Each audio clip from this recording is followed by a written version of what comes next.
Magandang hapon. Ito na naman po si Boss Dada ninyo at tayo na naman ay may pag-uusapan ngayong araw na ito. Direct to the point na tayo. Pag-uusapan natin kung yung mainit na usapan tungkol sa political dynasty. Kasi alam naman natin na maraming mga magkakapatid ngayon, magkakamag-anak na tumatakbo sa posisyon.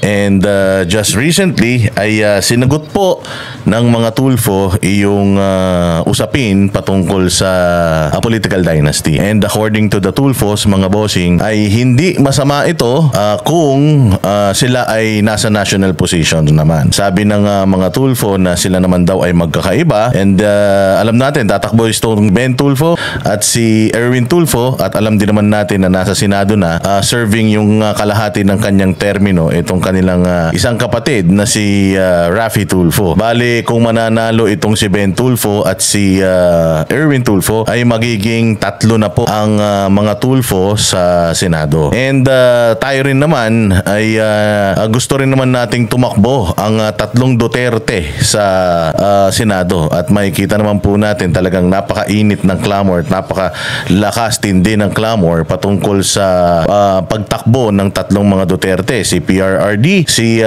si Pulong Duterte at si Baste Duterte. Tatlo rin yan. So kung tatakbo yung tatlo na yan at mananalo, magiging tatlo ring Duterte rin sila sa Senado at meron ding Inday Sara pa sa Vice President. So ang tanong dito, political dynasty, mabuti ba or hindi? Ayan ang talagang tanong ng taong bayan. Then pag-usapan natin kung ano-anong klaseng mga political dynasties etong nandirito sa atin ngayon. Simulan natin sa mga Marcos. Ang political dynasty ng Marcos, nagsimula yan sa Ilocos Norte, and then nanalo itong presidente na si President Bongbong Marcos, and syempre yung kanyang kapatid na si Amy na re-electionist, at syempre congressman din yung kanyang anak. Yung kanyang pinsan ay Speaker of the House, and makikita natin na yung kanilang anak, I believe, ay eyeing a position in Negros Occidental.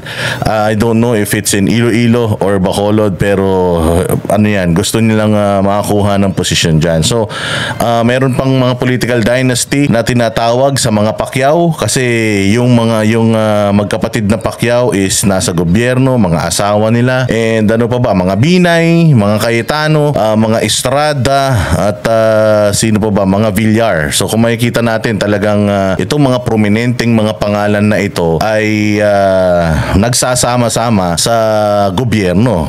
Katulad ng sinasabi natin, ang ating ang tanong is, wala na bang ibang trabaho? Sa dami ng inyong mga pera, bakit kailangan nasa gobyerno kayo? Kung sinasabi ng karamihan sa mga ito ay gusto nilang makatulong sa taong bayan, ang tanong, hindi nyo ba kayang tumulong kapag wala kayo sa pamahalaan? Ayan, yan yung mga tanong ng taong bayan. Well, punta muna tayo dito sa Tulfo and Duterte. Ayan, yung dalawang political family na ito. So itong mga Tulfos and mga Dutertes, good or bad ba ang political dynasty sa Pilipinas? Well, pulsuhan natin. Ako, para sa akin, ang political dynasty ay merong mabuti at may hindi mabuting epekto. Sa hindi muna tayo mabuting epekto, katulad niyan, kung halimbawa kayo ay tatlong magkakapatid na nasa iisang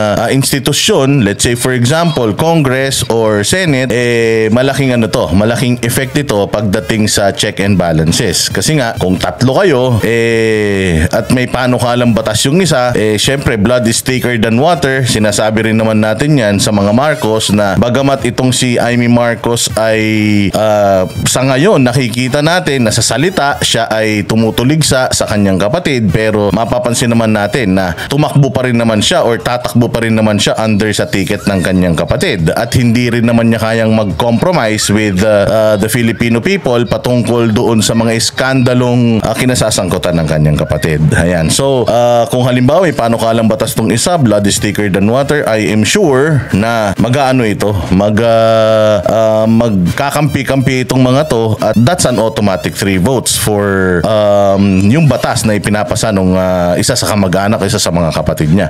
And ang tanong, ganun ba talaga ang mangyayari if ever na magkaroon tayo ng mga political dynasties or magkakapatid sa Senado? Ayan. Kasi ang political dynasty para sa akin, depende yan sa pamilya na bibigyan mo ng kapangyarihan or bibigyan mo ng magkakaparehas na kapangyarihan. Ang mga Duterte kasi, alam natin na sila ay para sa bayan. Meron na silang resibo. Itong mga Duterte na ito, itong si Pulong, meron na ring mga nagawa sa kanyang distrito at ito naman si PRRD ay marami nang nagawa sa bayan natin. Kung natatandaan natin, itong Pilipinas under his leadership ay talaga namang napunta tayo sa kumbaga sa limelight. Itong Pilipinas noong panahon ni PRRD, yung ibang mga bansa ay talagang tinitingala ang Pilipinas or at least na-recognize ang Pilipinas dahil sa brand of leadership na meron si PRD.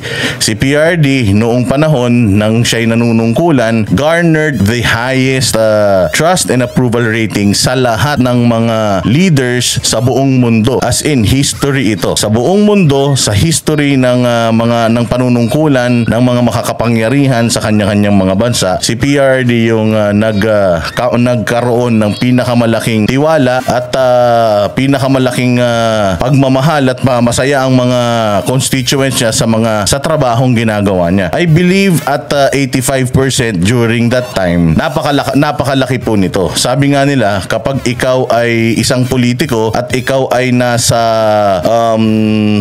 mga bansa sa Europa, bansa sa West, sa Amerika or sa mga Western countries, kapag ikaw daw ay nagkaroon ng 50% na trust rating, talaga namang napakalaki na nun sa kanila. Kaya bilib na bilib sila bakit nagkaroon si PRD ng trust rating na 85 and up. At hanggang ngayon, mataas pa din ang kanyang trust rating kahit na hindi na siya leader ng bansang Pilipinas. At ikinukumpara pa rin si PRD sa mga previous na mga naging presidente at yung presidente natin ngayon. So, pilit mang sirain si PRD during that time. Mayroon tayong mga media at mayroon mga troll farms at mayroon din mga yung kalaban sa politika na tumutulig sa kanya, and yet nakuha pa rin niya yung pinakamataas na trust rating sa buong mundo. Ito naman si Basti Duterte, ganun din. Napakaganda ng ginawa ni Basti Duterte at itinuloy ni Basti Duterte yung magandang panunungkulan ng kanyang tatay at ng kanyang ate dito sa Davao.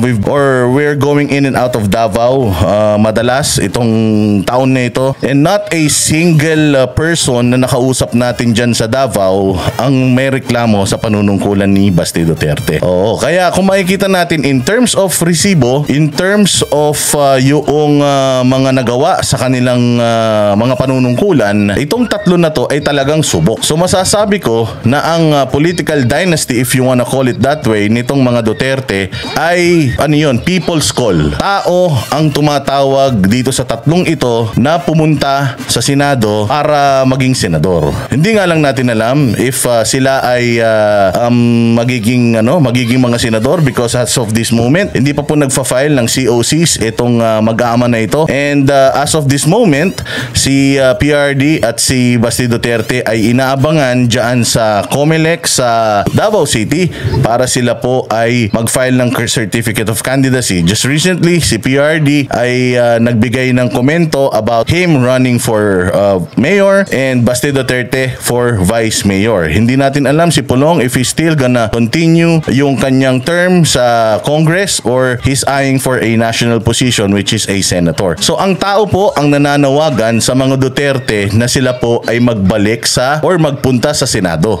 Para makagawa ng mga panukalang batas na para sa Pilipino. Gagawa ba itong mga Duterte ng batas na para sa Pilipino? I believe so. Kasi itong mga ito ay wala pong mga reklamo yung mga nasasakupan nila sa kanila. Nung panahon ni PRD, napakaraming reklamo pero majority ng mga nagre-reklamo sa kanya yung ayaw sa politika niya. Yung mga Pilipino na pinagsisilbihan dapat ng mga leaders ng bayan natin ay talaga namang tuwan-tuwa sa kanya. It reflects doon sa approval and trust rating niya na pinakamalaki or pinakamataas sa buong mundo pagdating sa yung appreciation ng tao sa kanyang panunungkulan. So ito namang tatlong itong magkakapatid na Tulfo ay bagamat sila ay talagang nag-file na ng Certificate of Candidacy, itong Erwin Tulfo at itong Ben Tulfo, medyo nadismaya ang taong bayan sa dalawang Tulfo dito sa tatlong Tulfo na ito.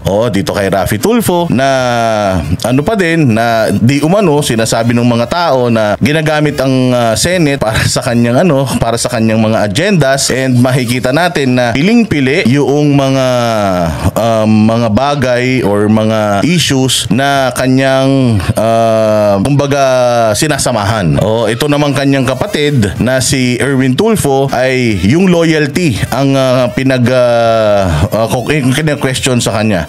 Yung loyalty niya, kasi dati siyang loyal sa mga Duterte, and then ngayon nakikita natin na yung loyalty niya nandoon na sa mga nasa gobyerno na tinuturing na kalaban ang mga Duterte. So ito ring si Erwin Tulfo ay nangako na kung siya daw ay papalarin at wala siyang magawa sa loob ng 3 taon, magbibitiw daw siya. Paano naman tayo maniniwala? Napakarami nang nangako sa atin, napakarami nang nambudol sa atin. May nangako nga ng 20 pesos ng bigas, hindi naman natutupad. May mga nangako pa ng napapagandahin ng ekonomiya. Makikita natin na yung inflation bumababa daw, pero hindi naman nararanasan ng mga taong bayan, ng mga pobreng mga Pilipino, yung paggaan ng buhay. So paano natin bibigyan ng pagkakataon etong isang tao na walang sense of loyalty? At alam naman natin na just recently itong si Erwin Tulfo ay nagsalita patungkol sa possible na impeachment complaint kay Inday Sara dahil lamang sa hindi panunumpa ni Inday Sara na nakita naman natin na may basihan. Bakit ba hindi nanumpa si Inday Sara? Kasi nga ultimong yung chairman nung committee na yon ay hindi naiintindihan yung difference between a witness and a resource person. So again, ang Inday Sara ay isang abogado at ginamit niya yung kanyang pagiging abogado para tanungin yung committee chair, at nanalo naman si Inday doon. So nasaktan ang mga congressman, at isa sa mga nagpapatronize nung pagkadismaya ng mga congressman na gustong bumanat kay Inday Sara ay itong dati nilang kakampi at itong dating loyal daw sa kanilang ama na si Duterte. Again, itong mga Dutertes na ito, Erwin Tulfo, nung ikaw ay kasama nila sa panunungkulan or ikaw ay nagfa-follow pa sa kanila, meron ka bang reklamo sa kanila? Meron ba silang korupsyon na alam mo? Kasi kung wala, bakit natin pinapatronize etong mga kasamahan natin sa Kongreso? So ibig sabihin, itong si Erwin Tulfo Erwin Tulfo can be corrupted or corruptible itong si Erwin Tulfo. Kasi nga, hindi corrupt in terms of pera pwedeng i-corrupt yung kanyang isip. Kasi nga, wala siyang paninindigan. Hindi niya kayang panindigan yung kanyang loyalty sa mga Duterte na noong panahon naman na siya ay nagfa-follow pa or nakadikit pa sa mga Duterte, ay hindi niya nakita itong mga kamalian na ito ng Duterte. So ito si Ben Tulfo, isang maganda lang naman dito kay Ben Tulfo is he was offered by the government para sumama sa kanila, but he declined. So ibig sabihin, somehow itong si Ben Tulfo ay independent yung kanyang pagiging senador, at yung kanyang pagiging senador ay clamor din nung mga tao na mga natulungan niya. Itong si Raffy Tulfo, talagang hindi natin alam kung ano ang politika niya. Bagamat itong si Raffy Tulfo ay tumakbo rin bilang isang independent candidate noong siya ay tumakbong senador, pero ang nakikita kasi natin dito, mga politiko na sila Ang kanyang asawa ay politiko, ang kanyang mga anak ay politiko na din. So, itong political dynasty ng Tulfo ay talagang bumababa hanggang sa mga anak nila. Samantalang itong political dynasty ng mga Duterte na talagang subok na nagtrabaho sa executive, nakikita natin na iilan lang sila, at yung iba ay wala naman ding plano na tumakbo pa sa politika. But as far as I know, if we are gonna compare these three Tulfos between itong tatlong Duterte, masasabi natin na ito ang magiging muka ng political dynasty sa Pilipinas. Merong muka ng political dynasty na may resibo, at may muka ng political dynasty na puro salita lang. Ayan. So yun yung ating issue ngayon pagdating sa political dynasty, and dito sa Senado kung sakaling mananalo itong mga Tulfos and mga Dutertes, kung tatakbo itong mga Duterte sa Senado, makikita natin na talagang magkakapatid at magkakamag-anak na sila dyan. Makikita natin unang-una sa lahat, yang mga Tulfo, tatlo sila. Itong mga Duterte, tatlo sila. Merong dalawang Estrada, merong merong dalawang Cayetano kung mananalo ulit si Pia Cayetano, at syempre itong political dynasty ng mga Binay. Though ang isang Binay ay tatakbo ng mayor at papalitan siya ng isang kapatid na Binay. So technically isang Binay lang yung mapupunta dyan sa Senado, but still sila lang yung mga nagpapalitan. And hindi pa natin alam kung sino pa yung mga aspirants in the future na mga magkakamag-anak na tatakbo sa iisang posisyon. All we know right now is napakatindi po ng labanan, napakasikip ng race dyan sa Senate dahil malalaking mga pangalan po yung nais mag-comeback sa Senado. Okay, kung mangyayari na itong si Erwin Tulfo, si Ben Tulfo at itong tatlong Duterte ay papasok sa Senado at magiging sure na 5 ito, ang ang pagpipilian na lang natin is 7. Kung 7 yung pagpipilian natin, sino yung papasok? Meron pang Senator Bato, meron pang Bongo, meron pang Jamie Bondoc, meron pang Amy Marcos, Ping Lacson, Tito Soto, meron pang Manny Pacquiao. So ang lalakas nitong mga tumatakbo sa Senado ngayon, kaya sobrang excited ang lahat kung sino-sino ba talaga yung papalarin na makapasok. Napakatindi po nitong Erwin Tulfo at nitong Ben Tulfo kasi nasa top 5 po ito kasama ni PRD. Wala po sa listahan itong Pulong Duterte at saka si Basti Duterte kasi hindi pa naman sila nagpapakita ng interes sa pagpasok sa national position or sa national office. So yan po ang ating matinding katanungan ngayon. Kayo ba ay pabor sa political dynasty? At makakabuti ba ito sa bayan natin? Ayan. So again, maraming salamat sa inyo. Hanggang sa muling video natin. Mabuhay kayong lahat. Magkita-kita po tayong muli. Paki-like and share na lang po itong ating video at maraming salamat po sa inyong pagtangkilik.